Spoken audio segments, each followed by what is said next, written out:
Hello friends, आप सभी का एनसीईआरटी ज्ञान पे स्वागत करता हूं। दोस्तों, आज हम लोग क्लास 9 का 40 ऑब्जेक्टिव क्वेश्चन जो कि सोशल साइंस का, इतिहास का 10 क्वेश्चन, अर्थशास्त्र का 10 क्वेश्चन, नागरिक शास्त्र का 10 क्वेश्चन और आपका भूगोल का 10 क्वेश्चन देखने वाले। तो चलिए हम लोग एक एक करके सारे क्वेश्चन देखते हैं। तो अब आते हैं आपका पहला क्वेश्चन की ओर। दोस्तों, तो पहला क्वेश्चन क्या है कि फ्रांसीसी क्रांति के समय फ्रांस पर किसका शासन था। तो दोस्तों, सबसे पहले जानते हैं कि फ्रांसीसी क्रांति हुई कब थी। तो दोस्तों, फ्रांसीसी क्रांति आपका जुलाई 1789 में हुई थी। ठीक है। अब क्या बोला कि उस टाइम पे फ्रांस पर किसका शासन था। तो उस टाइम पे फ्रांस पे आपका लुई 16वां का क्या था, शासन था। ठीक है। तो क्या हो जाएगा आपका आंसर, पहला का लुई 16वां। अब आता है आपका क्वेश्चन नंबर दूसरा की ओर। क्वेश्चन नंबर दूसरा क्या हो रहा है दोस्तों कि स्टेट से क्या अभिप्राय, फ्रांसीसी क्रांति में स्टेट से क्या अभिप्राय। तो दोस्तों, स्टेट से अभिप्राय है फ्रांस का सामाजिक वर्ग का विभाजन, जो कि 3 वर्गों में बटा था।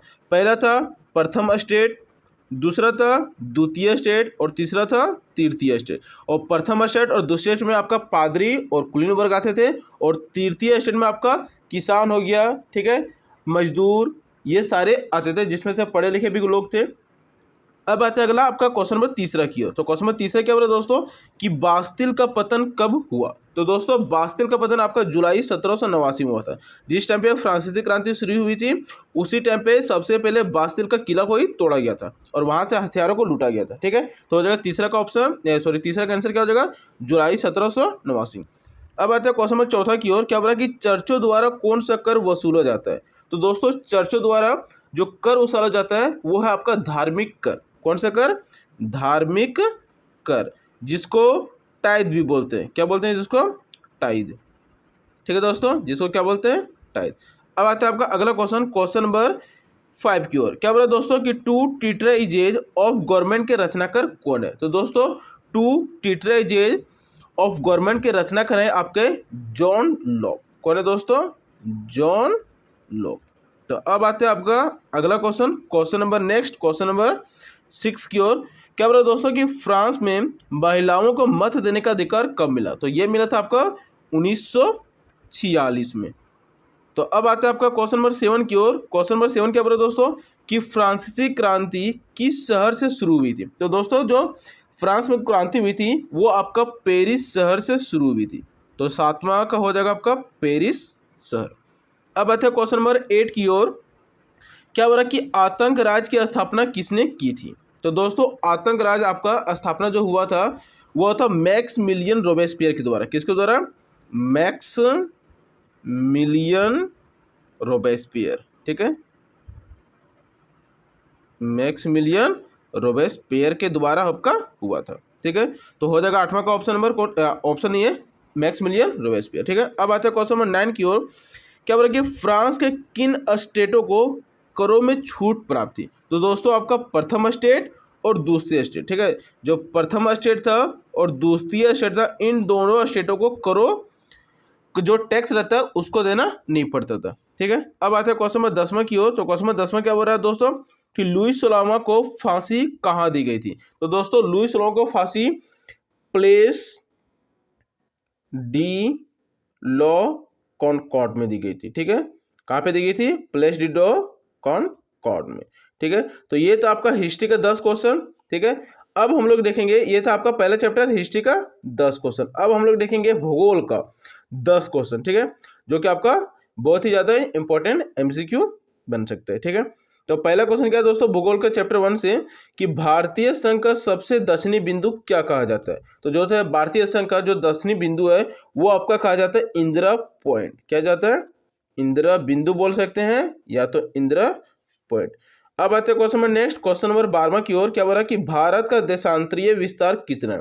तो दोस्तों, भारत का देशांतरीय विस्तार आपका 68 डिग्री 7 मिनट पूर्व से लेकर 97 डिग्री 25 मिनट पूर्व तक। ठीक है। तो याद रखिएगा 68 डिग्री कितना, 68 डिग्री 7 मिनट पूर्व से लेकर 97 डिग्री 25 मिनट पूर्व।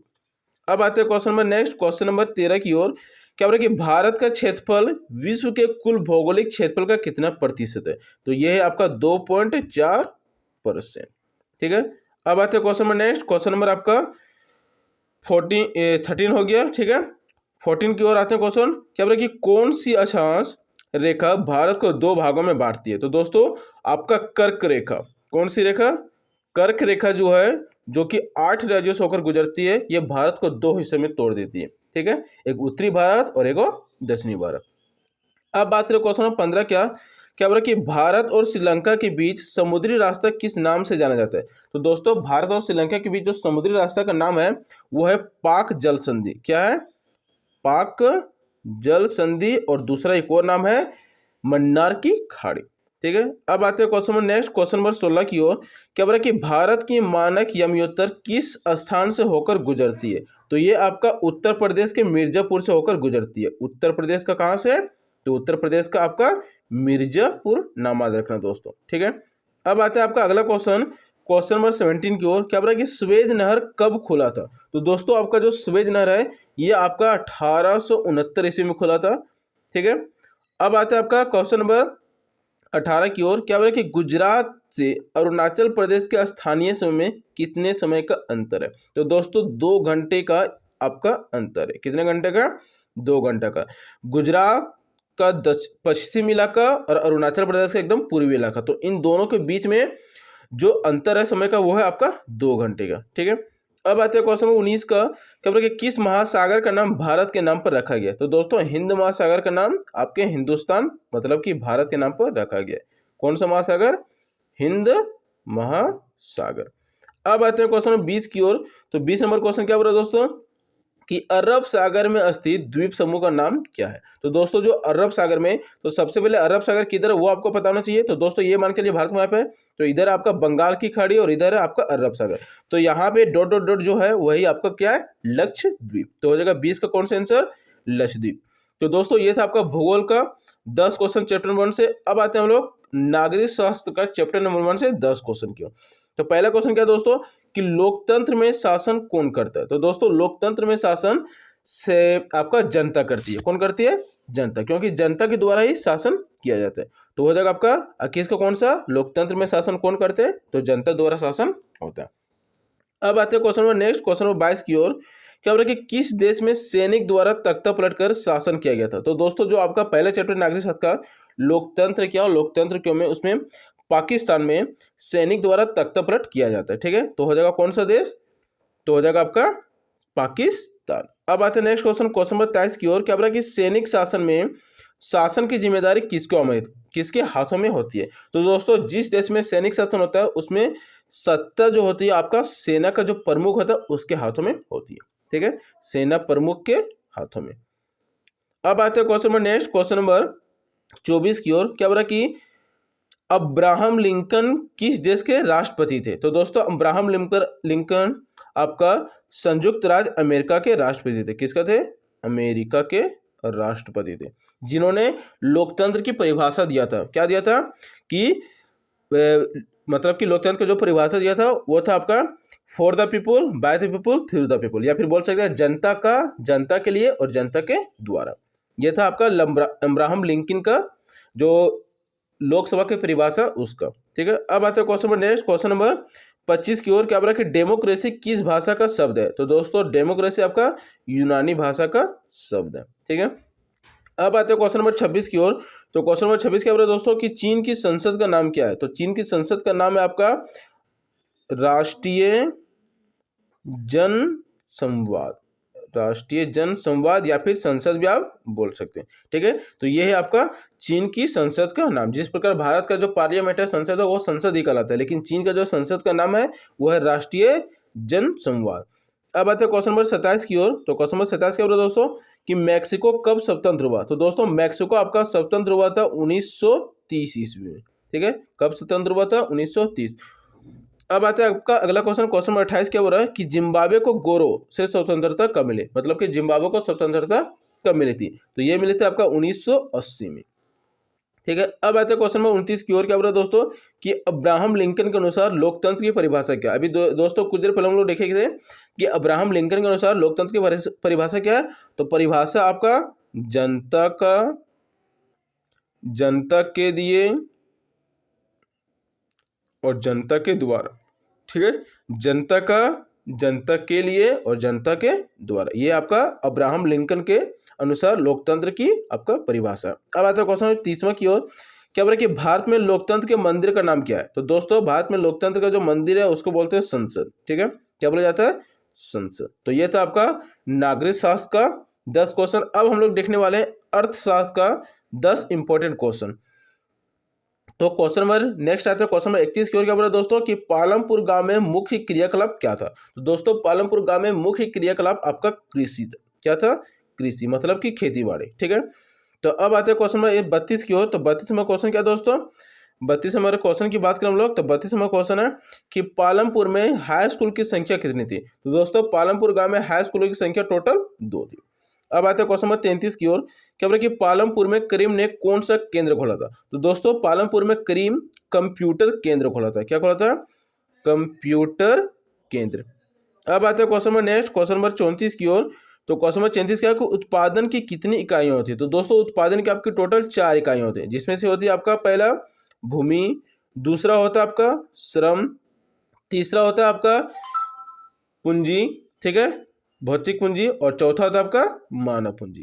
ठीक है, तो ये उत्पादन की टोटल 4 इकाइयाँ हैं। चौथा क्या होगा आपका? मानव पूंजी। ठीक है, पहला फिर से भूमि, दूसरा श्रम, तीसरा भौतिक पूंजी और चौथा मानव पूंजी।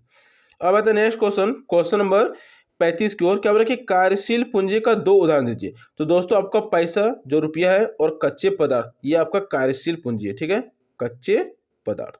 अब आता है अगला क्वेश्चन, क्वेश्चन नंबर 36 की ओर। क्या बोला कि बहुविध फसल प्रणाली क्या है? तो दोस्तों बहुविध फसल प्रणाली क्या है कि एक वर्ष में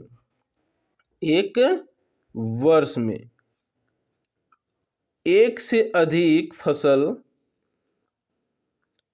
उत्पादन की क्रिया को ही क्या बोलते हैं?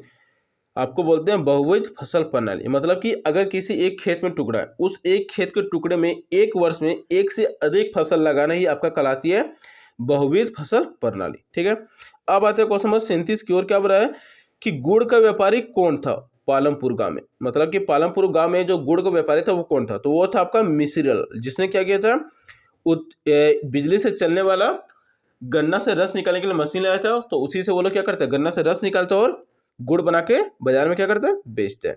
अब आता है क्वेश्चन नंबर 38 की ओर। क्या बोला कि गैर कृषि क्रियाकलाप का 2 उदाहरण दो। गैर कृषि क्रियाकलाप मतलब जो कृषि से संबंधित नहीं है, जैसे कि आपको हो गया डेयरी, फिर क्या हो गया दुकानदारी, फिर क्या हो गया परिवहन। तो ये सब आपका गैर कृषि क्रिया है। ठीक है, अब आते हैं क्वेश्चन 39 की ओर। क्या बोला कि उत्पादन की प्रथम इकाई क्या होती है? तो दोस्तों उत्पादन की प्रथम इकाई होती है आपका भूमि। ठीक है, अब आते हैं क्वेश्चन नंबर 40 की ओर। क्या बोला कि पालमपुर गांव में परिवारों की कुल संख्या कितना थी? तो दोस्तों पालमपुर गांव में परिवारों की कुल संख्या टोटल 450 थी। ठीक है, 450, और इसका 1/3 जो जनसंख्या थी टोटल कितना था? 450, और 450 का 1/3 आपका था जो बोल सकते हैं कि नीचे जाति का। तो मतलब कि 150 जनसंख्या थी आपका था छोटी जाति का। ठीक है, और 80 परिवार बड़े परिवार का था। ठीक है, तो ये था आपका इतिहास का एक चैप्टर, भूगोल का एक चैप्टर, और नागरिक शास्त्र का एक चैप्टर, और अर्थशास्त्र का एक चैप्टर। तो सभी चैप्टर से 40 क्वेश्चन बताएं। तो आप इस 40 क्वेश्चन को आज कर लीजिएगा, ताकि आपको आने वाले जो जेक का एग्जाम है, चाहे और भी कोई भी एग्जाम हो, उसमें बहुत ही ज़्यादा हेल्प मिलेगी। तो आते हैं, मिलते हैं आपके नेक्स्ट वीडियो में। अभी के लिए